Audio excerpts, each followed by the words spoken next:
पुणी आउ एक लघुचाप सृष्टि होवार संभावना। वर्तमान सूचना अनुसार सक्रिय लघुचाप और शक्तिशाली मौसुमी वायु प्रभाव जोगु गत 5 दिन है राज्य में वर्षा लगी रही। एवं राज्य में वर्षार परिमाण और विस्तृत कमिब। आसंता काली सुंदरगढ़, झारसुगुड़ा, केउंझर, मयूरभंज और बालेश्वर जिलार किछि अंचल में प्रबल वर्षा संभावना रही। यापर राज्य में पाग शुखिला रहिबो बोली आंचलिक पाणीपाग विज्ञान केन्द्र पक्षर सूचना मिली। मौसुमी वायु मध्य दुर्बल हो फल राज्यर पाग खराटिया रहिबा सह दिन तापमात्रा बढ़ियो बोली जणा पड़ी।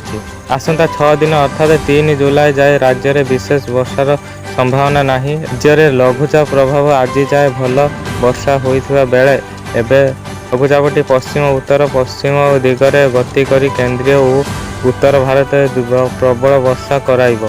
ओडिशा रे विशेष वर्षा हेबो नहीं कारण जुलाई 3 तारिख राज्य में मौसुम सक्रिय रहिबो नहीं। विक्षिप्त वर्षा संभावना रही। साप्ताहिक मध्य मात्र 20 ରୁ 25 मिमी वर्षा हो पारे। 29 तारिख तापमात्रा बढ़ पाग आंशिक मेघुआ और खराटिया। जुलाई द्वितीय सप्ताह आउ एक सिस्टम सृष्टि होबार संभावना रही जहाद्वारा मौसुमी पुणी सक्रिय कराइब। आगक एमतीका पाणीपाग नुआ नुआ अपडेट जानापी आम चैनल को सब्सक्राइब करूँ।